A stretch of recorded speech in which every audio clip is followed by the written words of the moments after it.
So friends, welcome to this live stream for Empty Cloud Monastery. I'd like to begin as usual paying homage to our teacher, the Buddha.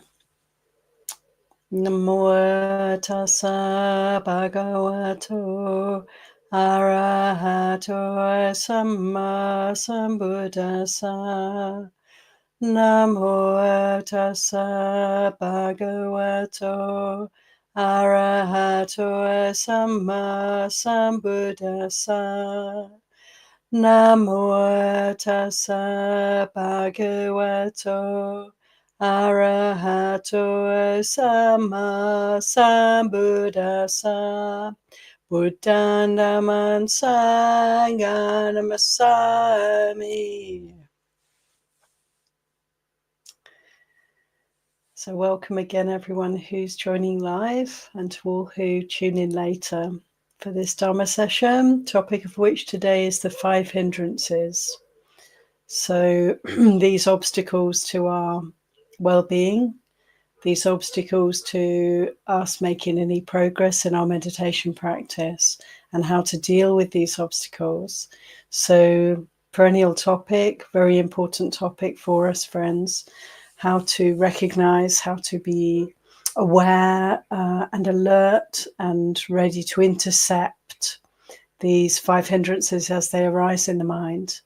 And how beautiful the Buddha's teaching, that he tells us, there are just these 5 hindrances to look out for. So whatever's obscuring the mind, whatever's making it difficult for us to meditate, whatever's clouding the vision, clouding the clarity of our insight, it's going to be one of these 5. So this is really helpful because we can hindrance spot. We can very usefully develop a radar to catch these hindrances as they arise and to recognize them for what they are. You could say whatever's obscuring the mind, if we notice that there's suffering or that there's confusion in the mind at any point, there's not a peaceful mind, then we can assess the situation and see which of the 5 has arisen. We can categorize the obstacles, the hindrances in this way, and sometimes it might be that we can say there's more than one hindrance present at a time. But the exercise of recognition is the important thing, to be able to be very alert to anything that comes up for us that is obscuring the mind, any kind of defilement, any kind of suffering. And so this categorization, so brilliant, just 5 categories to consider which of these 5 is at play when there is suffering here. So I've picked out a few suttas, which I'll read from to share for us to consider and speak a little bit about what these hindrances are and how to overcome them, how to work with them, how to let go of them. So let's see now. In the chat, I've put, thanks, Gregory. I'm just looking at the chat to check. I've put some suggested reading there. And hi, Maria. Hi, Gregory. Hi, Bhumika, Manal, Madeline, and Edward. Wonderful to know that you're tuned in. And Gregory says, if you don't already address it during your talk, it'll be good to hear about the antidotes to the hindrances mentioned in the suttas. Yeah, absolutely, Gregory. I'm going to talk about those because in a way, isn't it, that is the most important aspect for us, to figure out how to work with these hindrances, how to overcome them as swiftly as possible. And of course, in our experience as practitioners, we know that hindrances arise kind of unpredictably. And if it's not one, it'll be another. And our work really is in spotting the hindrances and applying ourselves to these remedies, these antidotes to overcome them. And some clarity can emerge, and then we're ready for the next hindrance as and when it arises. Until we're completely liberated, we will be dealing with these 5. So without any further ado, I'll start talking about what they are. And I'd like to begin with a sutta from, there's a whole chapter I put in the suggested reading there. There's a whole chapter on the hindrances in Samyutta Nikaya, short discourses of the Buddha, in the section Bojjhanga Samyutta, which is the huge umbrella topic of the enlightenment factors. What stops us from being enlightened? What prevents the enlightenment factors from manifesting, or from, in a way, not being obscured? They're always present, but they are obscured. And what obscures the enlightenment factors is the hindrances. And so that's why the hindrances come under this topic of the enlightenment factors, I guess. And there's this whole chapter on the hindrances, Samyutta 46. So 4633, I'm going to begin with by reading you this sutta. It's called Upakilesa Sutta. And it goes like this. There are these 5 corruptions of gold, corrupted by which gold is neither malleable nor wieldy nor radiant, but it's brittle and not properly fit for purpose. So what are these 5 corruptions of gold? Iron is one, copper, tin, lead, and silver is the 5th. These are the 5 corruptions of gold. So too, bhikkhus, the Buddha went on to say, there are these 5 corruptions of the mind, corrupted by which the mind is neither malleable nor wieldy nor radiant, but the mind is brittle and not rightly concentrated or stilled or peaceful or clear for the destruction of the taints. So what are these 5? They are sense desire, they are ill will, sloth and torpor, restlessness, and doubt is the 5th. Just going to read you another sutta from this chapter, 4640, Niwarana Sutta. Niwarana is the Pali name for hindrances, or you could say enemies. Enemies of the mind, enemies of our practice, enemies of our well-being. In this sutta 4640, the Buddha says, there are these 5 hindrances. They are the makers of blindness, causing lack of vision, lack of knowledge, detrimental to wisdom, tending to vexation, leading away from nibbana. So these 5, the Buddha gives some beautiful similes. In another one in this chapter, 4655, Sangarawa Sutta, the Buddha gives the water similes. He compares sensual desire as like water that's been dyed. So we can't see our reflection clearly in that water. He compares ill will to water that's boiling and bubbling with heat. We can't see clearly when we have ill will in the mind. He compares sloth and torpor to water that has moss and algae and plants growing over it. Again, impossible to see clearly. He compares restlessness, which is sometimes also this hindrance described as restlessness and remorse. Uddhacca kukucca is the mind that can't settle, the mind that's agitated, often due to some kind of being ill at ease, due to things that have been done, things that have been said, thoughts that have happened around harmfulness. The result is remorse. And when there's remorse in the mind, whether we actually feel remorse or not, the mind is tainted, is going to be coloured by remorse, by restlessness. The Buddha compared this in these similes of the water to water that's being blown about by the wind. Imagine a lake with strong winds, the waves that form. In this way, the choppy waters prevent clear seeing. And finally, doubt. The Buddha compares this to a bowl of water that is not only muddy and dirty, but it's also been put into a dark room. So no clarity of vision when doubt is obscuring the mind. So these beautiful similes are very lovely ways for us to relate to the effect, to feel out, to consider the effect of these hindrances on the mind. So we can be sure, friends, that when we have restlessness or sloth and torpor, sleepiness, dullness of the mind, doubt or desire or aversion in the mind, that we are no longer capable of clarity. So it's a bit of a dangerous time for us when we have a hindrance arising in the mind.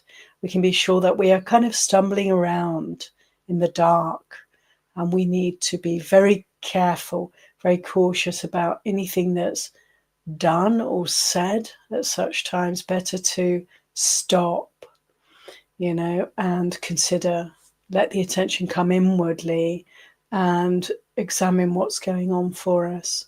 Only in this way can we apply the antidotes and come out of this confusion. Danger time. The alarm bells can start ringing when we're practicing mindfulness 24/7.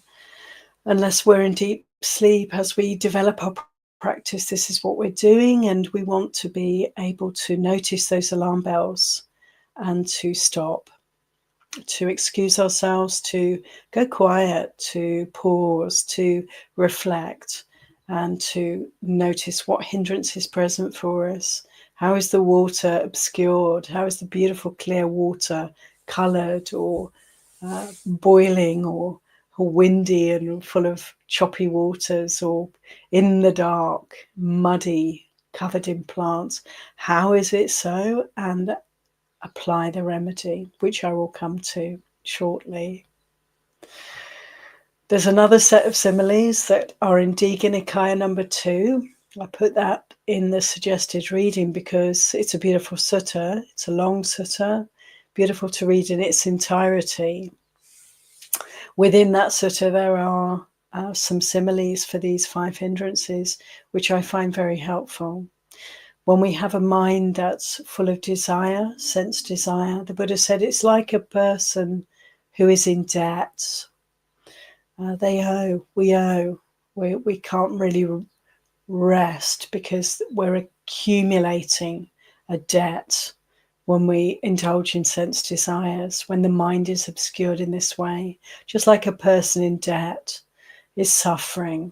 Until that debt can be paid off, there is a kind of unease. And I can personally remember from times when I was a poor student, the effect that having debts has on the mind. Actually, I can remember when I had a home, had a house, had a, life, had partner and job and all the rest of it. And I had a mortgage.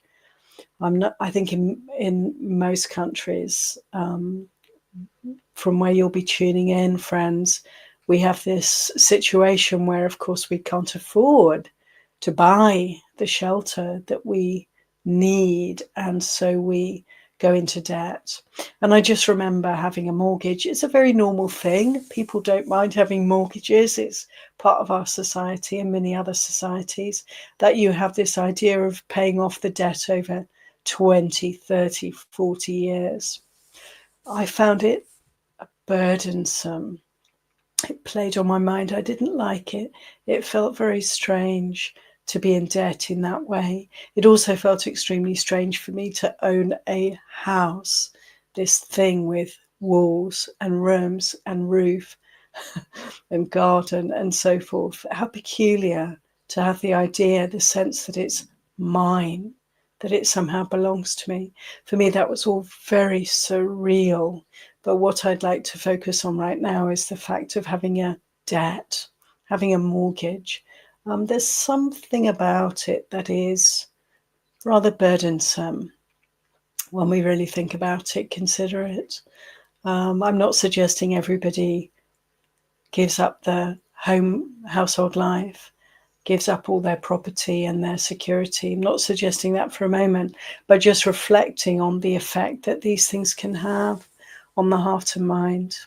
So how interesting that the Buddha points here to sense desire as being like being in debt. Just interesting to reflect upon that. And the relationship perhaps between sense desire and ownership and getting and having to pay for so many things. The Buddha also, in this Digha Nikaya number 2, similes compares ill will to like being afflicted with a disease. We're sick, we're ill, we may be in pain, experiencing some discomfort. And this is so helpful. I find this simile to consider, friends, when we're afflicted with hatred, ill will, irritability, irritation even, when there's some aversion in the mind, just to consider, the Buddha said, this is like being sick, like being ill, having some disease.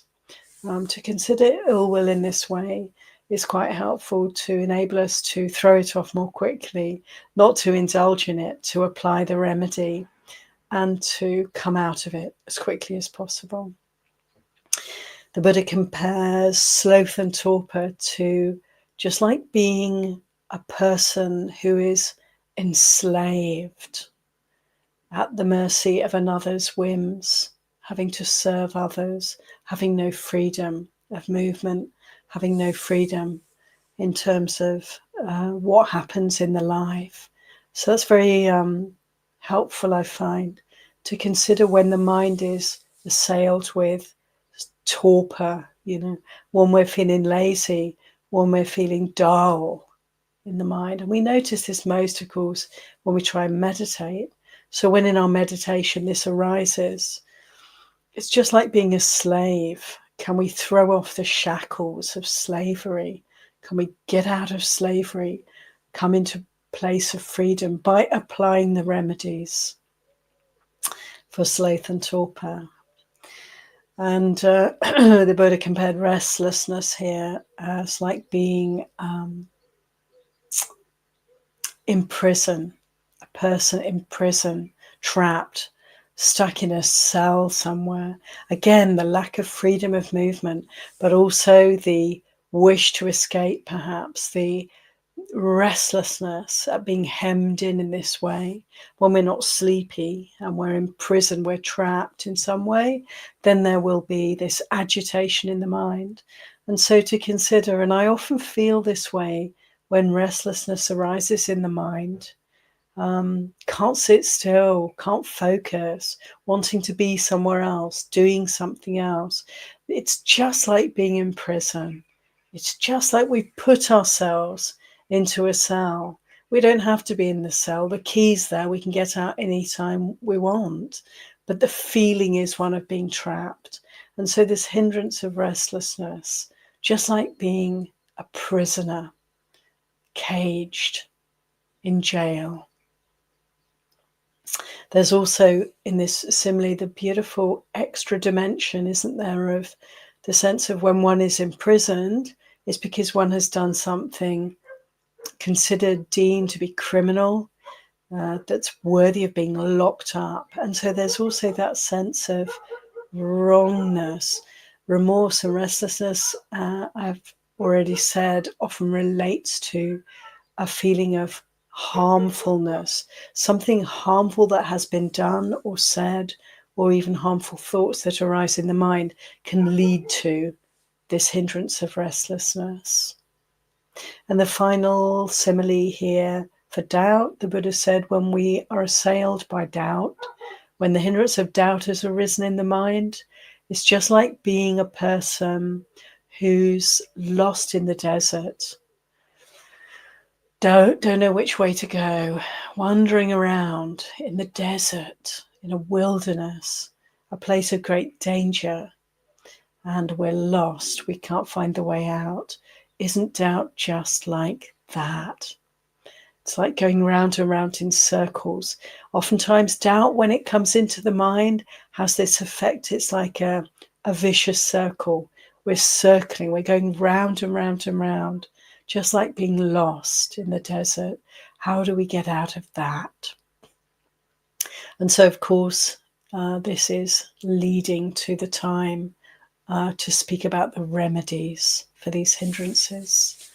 And each of the hindrances the Buddha gave the way out, the way to most effectively, most sort of efficiently deal with the hindrance in order to overcome it.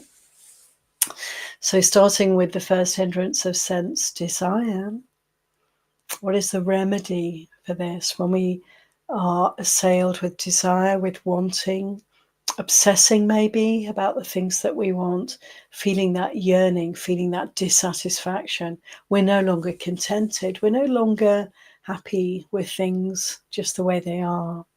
When this hindrance of sense desire is present, we can notice that. That is the cause of disease at this time. And the application then is to bring in the wisdom, friends, to consider the Buddha's teachings, remind ourselves, anicca, everything's changing. Nothing lasts. Both if we get what we want, we can be aware that the pleasure and satisfaction that we may feel is so transient, it's so fleeting.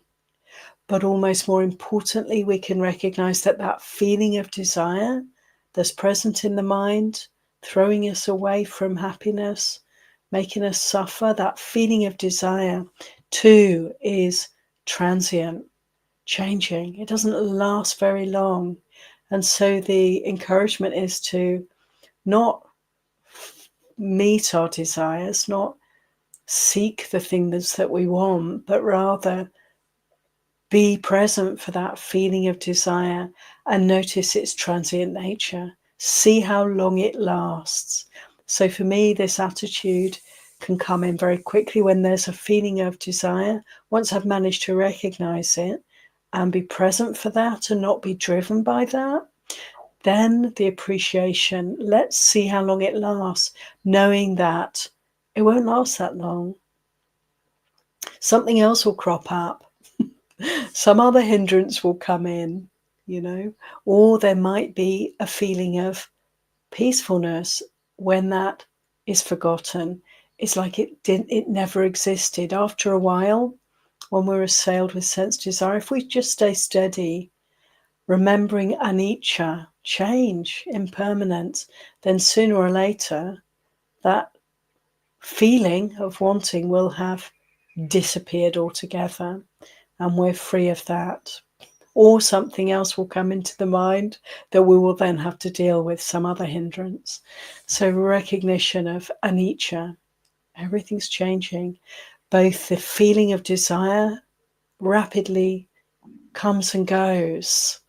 And also, if we were to pursue desire, as we do, if we were to get what we wanted, if we were to appreciate getting what we have, lasts just for a moment. The pleasure lasts just for a moment.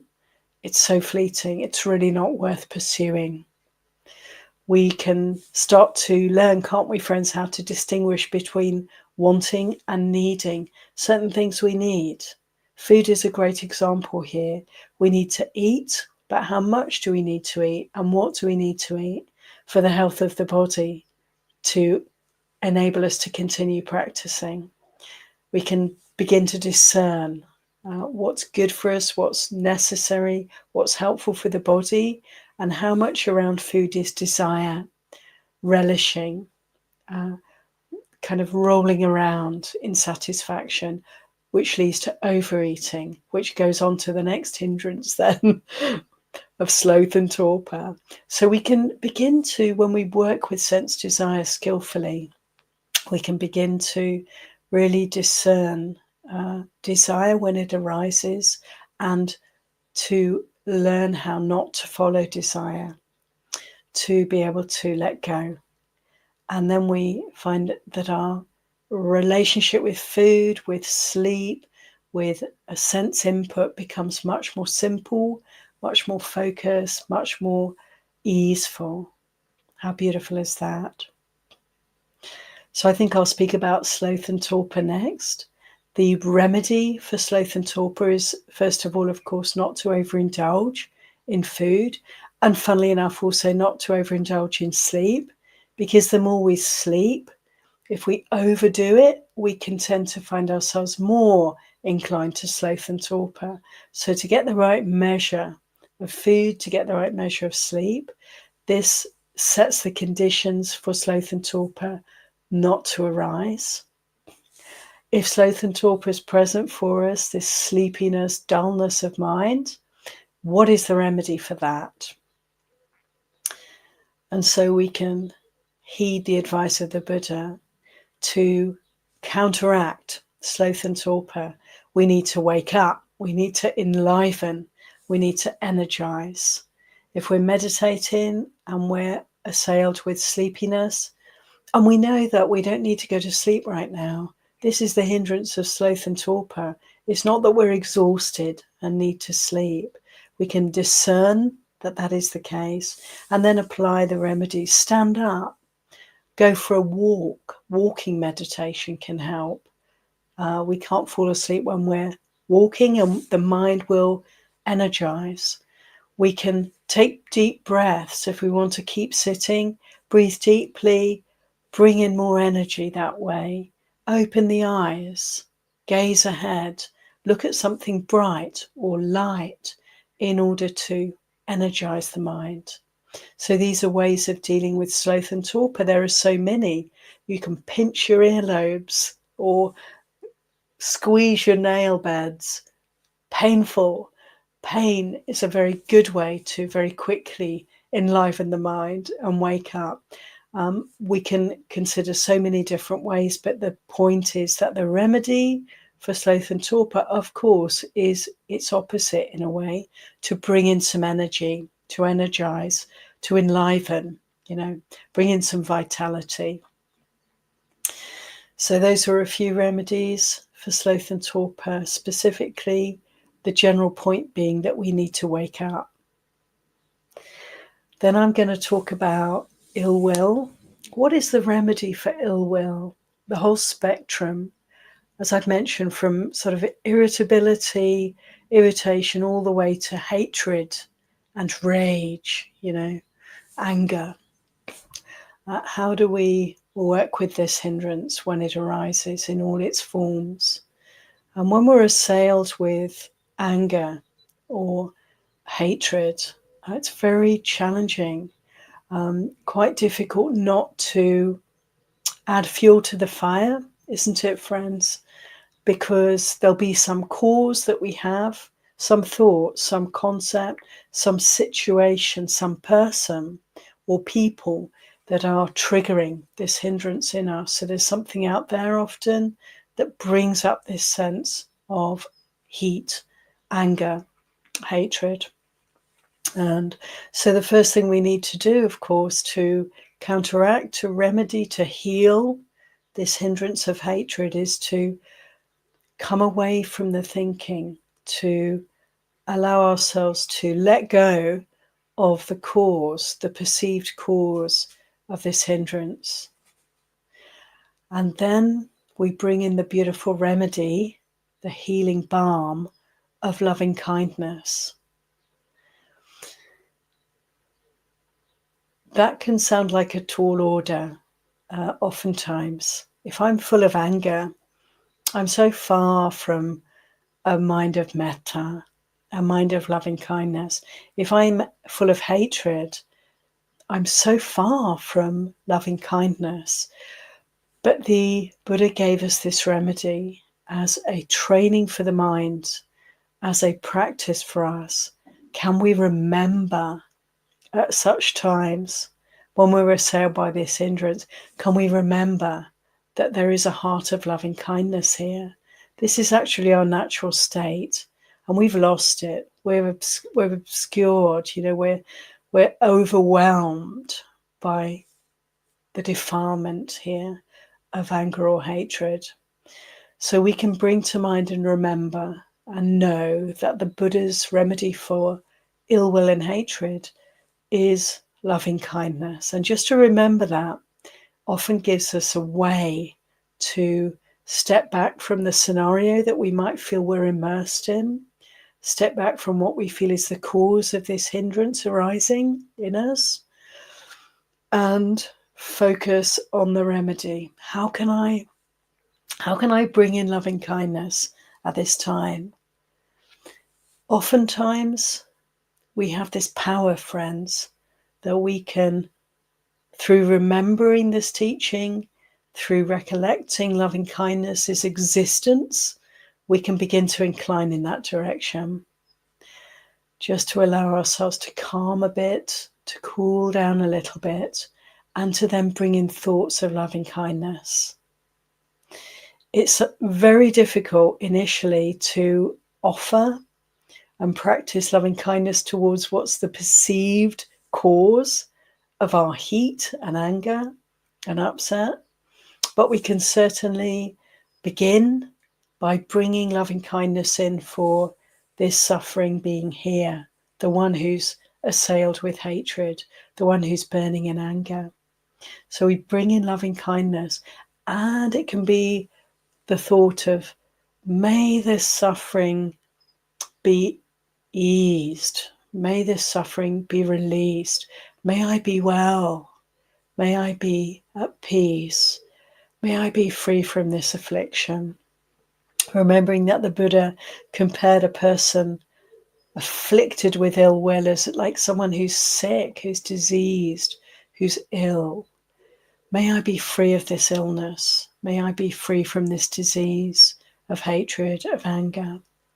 And in this way, when we turn our attention away from the cause of the fire, we're not giving the fire any more fuel, and then we're bringing the water in with these thoughts of loving kindness, and we're beginning to douse the fire slowly but surely.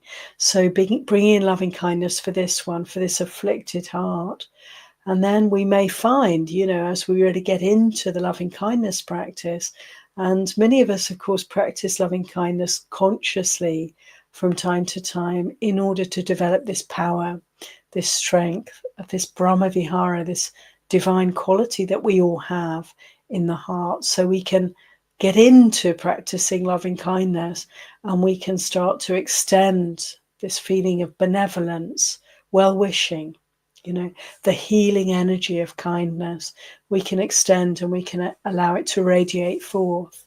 And then all the causes and conditions around the arising of the hindrance of ill will can be also cooled and soothed with this quality of loving kindness. And so we put the fire out.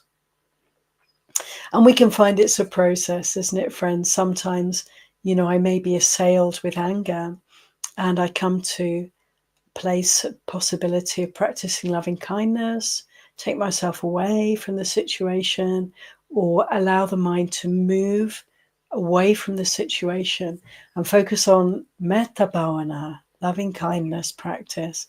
And then I can find that, there's a cooling down, a calming, and then a thought will come up of what they said or what is happening over there, and boom, the ill will, the anger are back, like the flames flare up again, the fire's reignited, and again then the opportunity comes to deal with that fire by bringing in the water of loving kindness. And so we can find that it goes like this. It's not an immediate cure as such, but by applying the remedy of kindness, of love, to this hindrance of ill will, we are dealing with it over time, gradually, skillfully, and overcoming the arising of this hindrance. It's a process, and it's a very beautiful process because we become very masterful over time.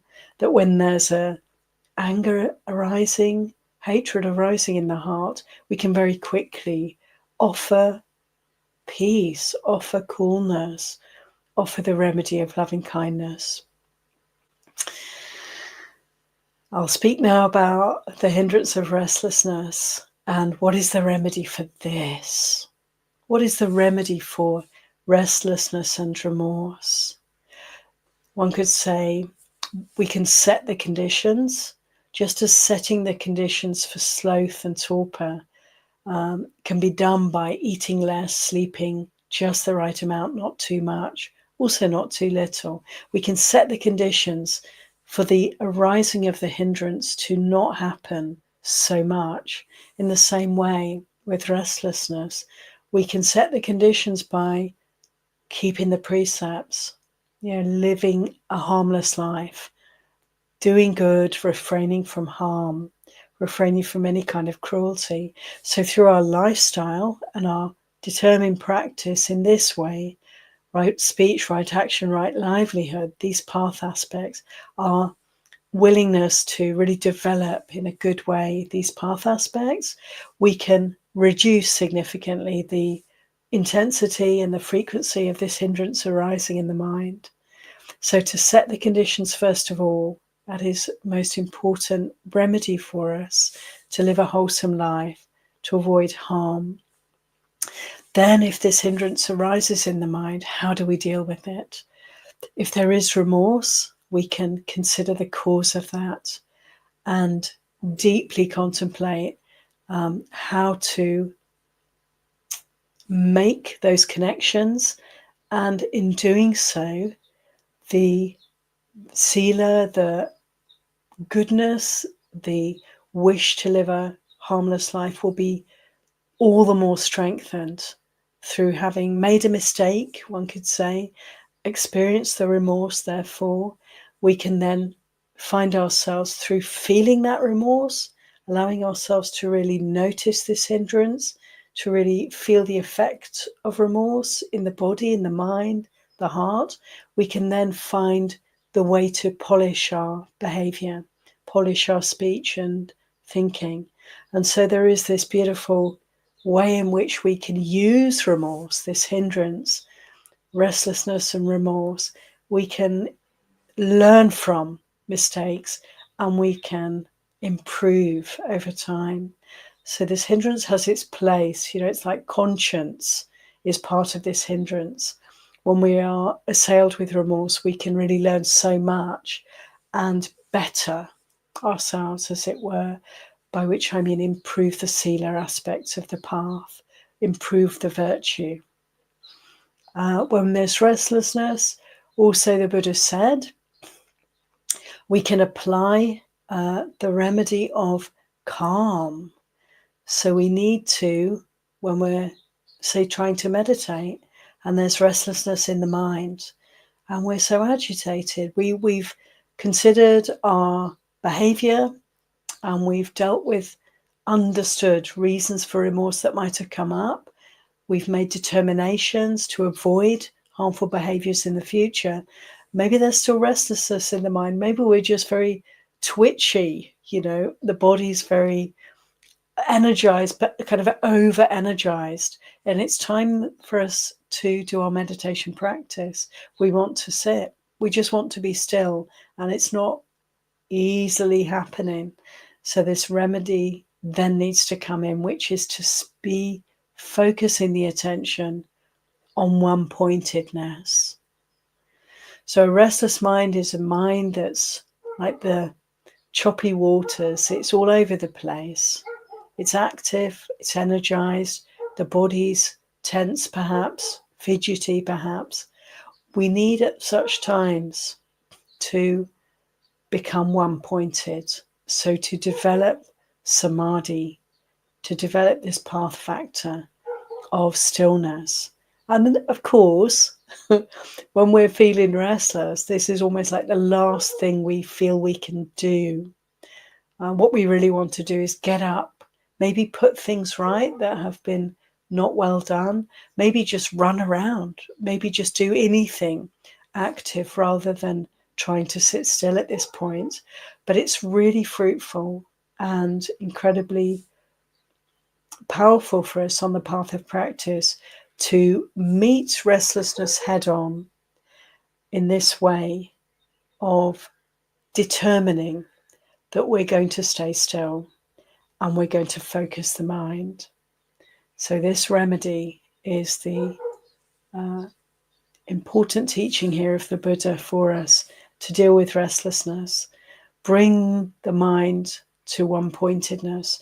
So in practice, when I'm coming to sit and meditate and I'm racing, the mind is racing, the body's agitated, I've considered carefully if there's any reason for that needs attention, any harmfulness that may have been done, and that has been either dealt with or it's not present, and the mind is still really agitated and the body is restless, then I'm going to not avoid sitting to meditate. Rather, it's time to bring in samadhi, to really focus on that. And so to sit, to determine to sit still, to take up a posture that's a way that can be comfortable for the period of time for the meditation practice that's been determined, be it half an hour, or longer, even 10 minutes. Can I sit still for this time?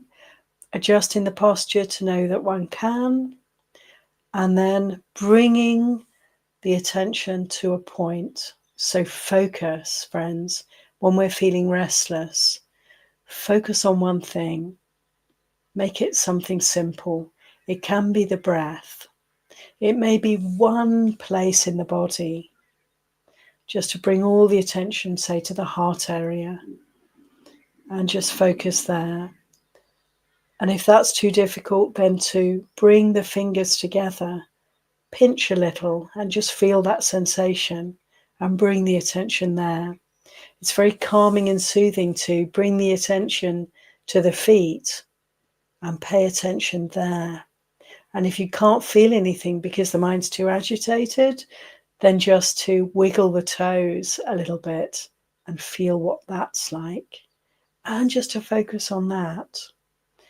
And slowly but surely the mind calms. You know, when we bring the attention to one place and let it settle there, it's like putting a post in the ground and staying steady there.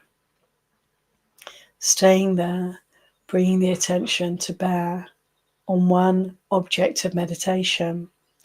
And it's the hardest thing when we're very restless, when there's a lot of restlessness in the mind. Of course, the mind will fly off in this direction or that, but we can again very patiently and consciously come back to the object of meditation. So when there's a lot of restlessness in the mind, focus. Let's focus on one thing. And this, I'm speaking a little bit at the moment about meditation practice, but we want to be spotting these hindrances throughout the day. And so when we notice that there's restlessness and agitation in the mind, whatever we're doing, can we focus our attention on our feet touching the ground?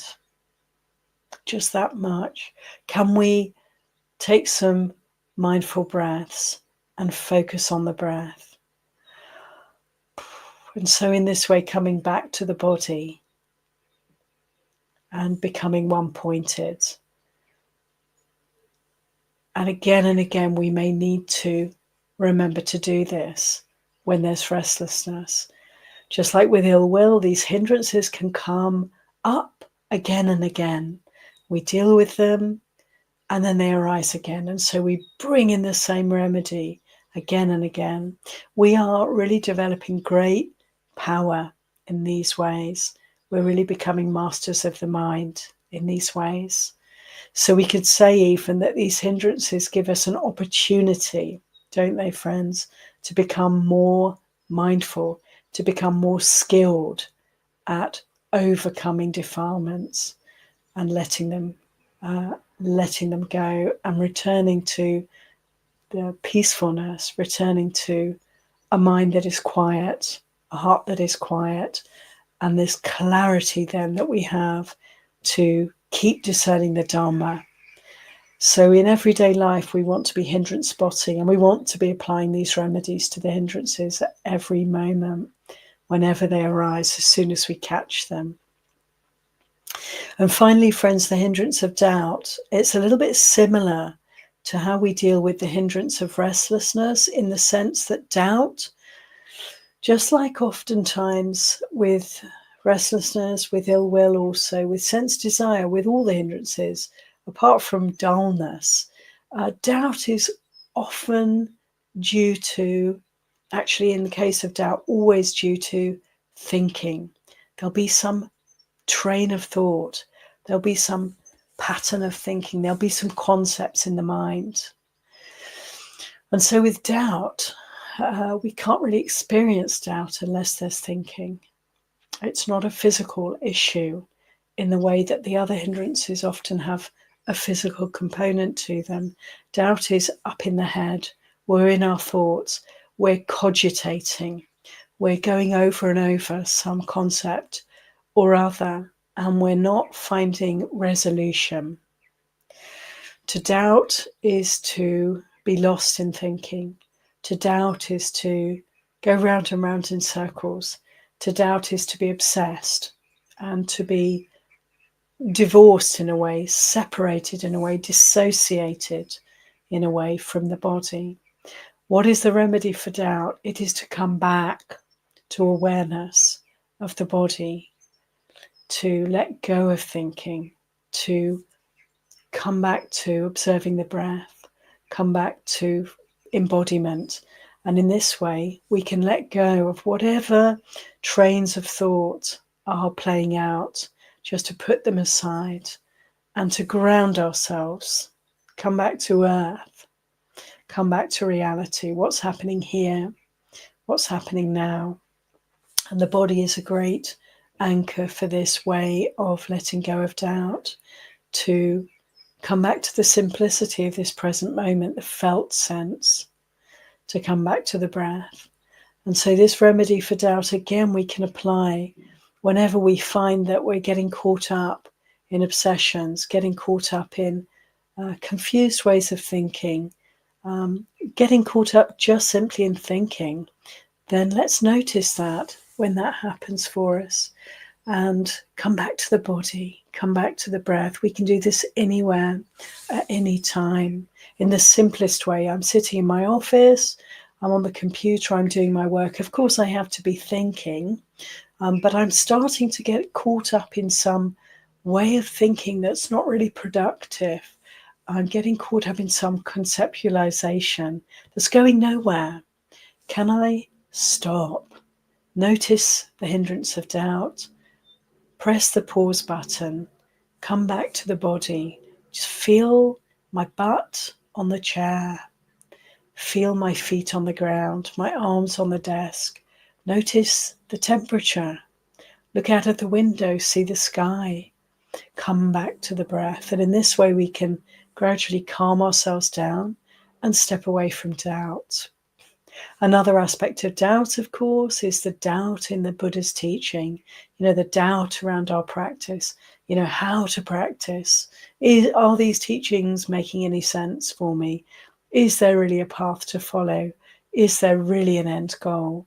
Can I really do this? All of these kinds of thoughts around the Dhamma and the practice can come up for us. And again, the remedy's the same.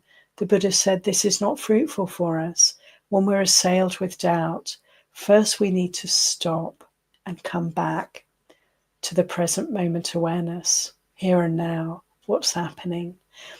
Also, the Buddha gave the remedy for doubt in terms of setting the conditions to prevent this hindrance from arising. He said, learn the Dhamma. Take in the Buddha's teachings. Take in these Dhamma teachings, and then we can disentangle ourselves from doubt around the practice and the path. Or if we're assailed with doubt and we're not really finding our way through studying the teachings, hearing the teachings, go to a good friend, a spiritual friend, and discuss, what is it that's bothering the mind? Where is the doubt? What is it around? And have a discussion on Dharma. And in this way, we can set the conditions to prevent too much doubt arising in the mind in this way.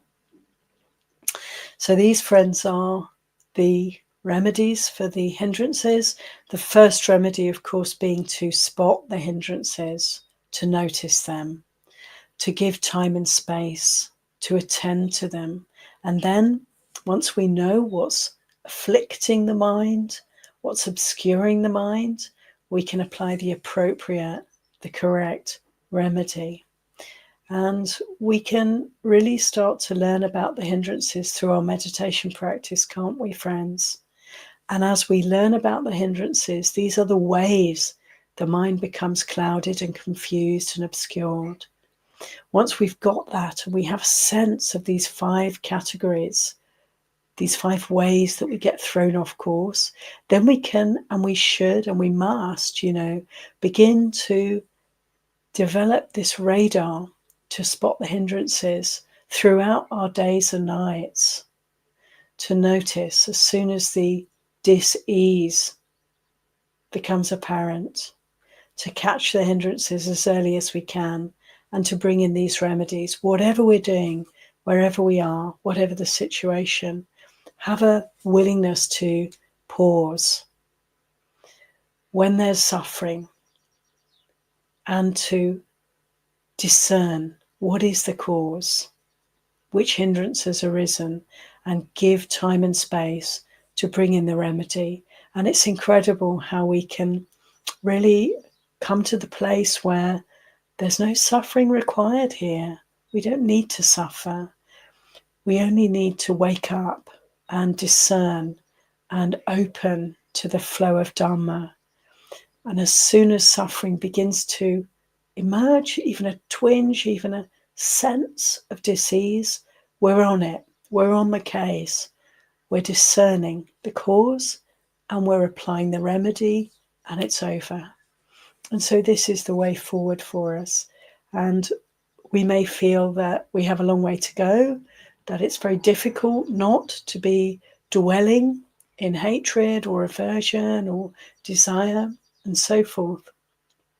But we can be very sure that if we apply these remedies again and again with a lot of patience, willingness to keep going, noticing the benefit of this practice, noticing the clear improvement, one could say, the reduction of suffering, the increase in happiness and well-being as our encouragement. If we just keep applying these remedies, keep hindrance spotting and dealing with the hindrances, we are most certainly getting to that point where we can very quickly overcome the hindrances and have a baseline of peace and well-being, of calm, of equanimity, of clear seeing, of wisdom, of peace. Ewan. So thank you for your patient listening, friends. And I'm going to have a look at the chat. And we have a few minutes. I always determine to give plenty of time for questions and comments, and rarely manage to do so.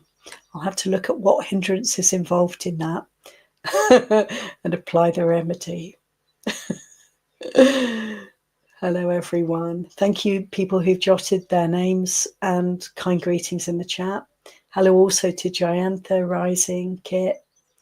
Okay, I've got some comments here to share. Lovely one from Manny on the topic of presumably sloth and torpor, almost certainly that. But very nice one here. Splash cold water. Thank you, Manny. Yeah, that's a really good one. Cold water. Could have a jug of cold water when we meditate just beside us, couldn't we? And especially like today here in Britain, very warm, we could just like chuck a bit on ourselves if we start to drift off. I really like that one. Thank you, Manny. Madeline says, I am my biggest hindrances, restlessness, making endless to-do list in my mind, organizing things, etc. What is the antidote for this, please? Thank you, Madeline. Yeah, that's a common one, isn't it? The mind that just will not shut up. And oftentimes when we go to sit and meditate, we start to have the upswelling, upsurge of all the things that actually we really need to be thinking about, all the things that really need to be sorted and organized and done. And it's very challenging not to get the list going, not to get the pad and the pen and start writing it all down. It's so brilliant when the mind is able to stop, when we actually make the effort to meditate and make a bit of space. The first thing that can happen is this incredible clarity about what we should do next and what's to be done next week and what we need to get at the shops for our meals and so forth. Friends, do not have a jug of cold water beside you when you meditate, especially in warm weather. Really good one. Do not have a pad or a pen or any paper or anything to write with anywhere near you. Anywhere in the room, ideally, so that we can resist the impulse to jot it all down. Even insights can arise in our meditation that seems so incredibly clear and fruitful and useful that we may feel we want to write those down. I've been on retreat with people who have a notepad and pen beside them, beside their cushion, and who write lots of notes. So this is a very compelling aspect of the hindrance of restlessness, is it not? I'm really glad you bring it in, Madeline.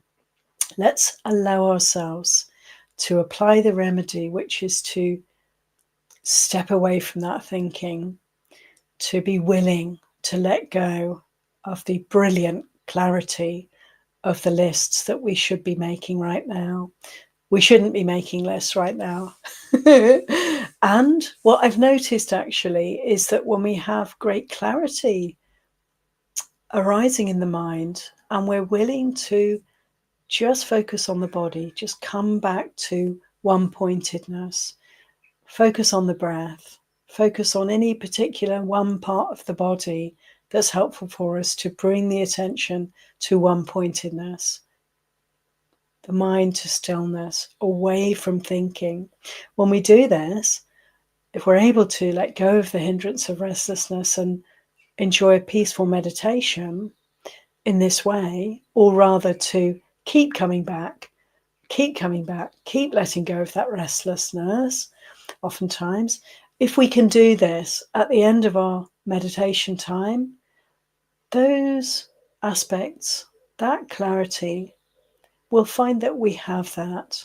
It's like we don't have to think things through that much. One thing I've noticed in my life of practice is that thinking diminishes, and really there's a recognition that we don't need to think very much at all. When we're thinking less, we tend to be more efficient in our thinking and just have the thoughts that need to arising, and things work out very well. So it's very interesting to me that, and I'm sure many of you have noticed, there's a movement away from complication, away from proliferation towards simplicity. And this really serves us well. And this process can happen when we're willing to let go of thinking, let go of that hindrance of restlessness, let go of doubt also, let go of thinking about anything at all when we meditate, and rather come to the place of embodiment, presence, present moment experience. The breath is a wonderful object for this, Madeline, if you're able to focus on the breath, because a restless mind finds it quite difficult to rest in something where there's not a lot of activity going on. So if the body awareness isn't very sharp, wonderful to focus on the breath, because the breath is moving.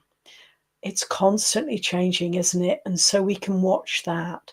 We can bring that very active mind to this process and really discern, every nuance of the breath, the rhythm of the breath. And this will hold the mind and help the mind to settle. So that would be my top tip, really, for working with restlessness from personal experience. Thanks, Madeline. We have, thank you for your feedback, Madeline. Finish now. I'm going to finish with a comment from Kit. Thank you, Kit. My cat is a focus for loving kindness for me.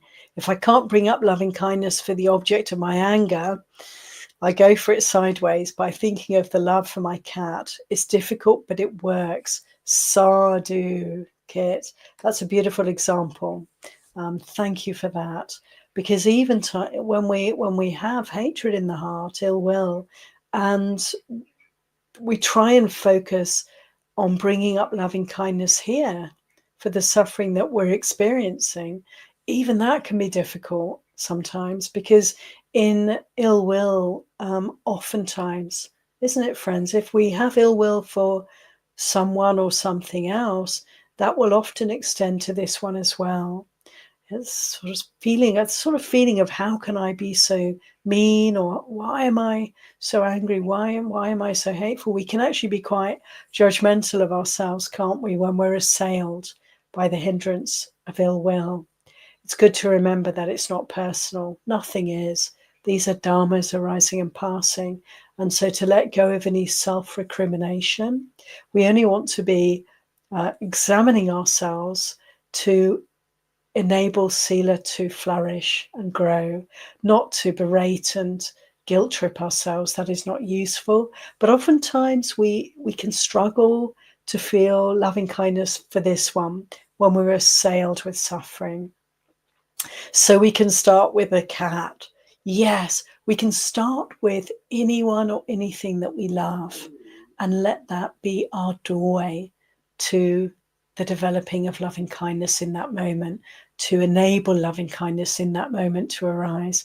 Really thank you for that, Kit, because that's so helpful. So whether it's your pet or your child or your parent or someone or something else that you feel is a great conduit, a great opening for loving kindness, because it's right there for you.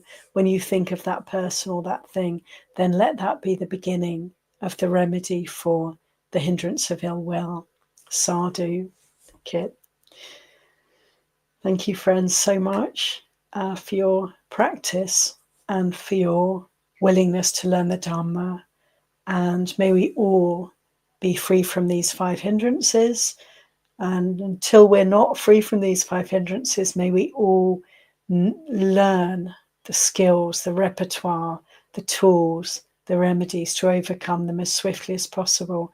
And all the time in that process, we're learning, where wisdom is arising, insight is arising. Wishing you all well with this practice. So, friends, let's conclude with 3 heartfelt sadhus, honoring and in great gratitude to our teacher, the Buddha. Sadhu, sadhu,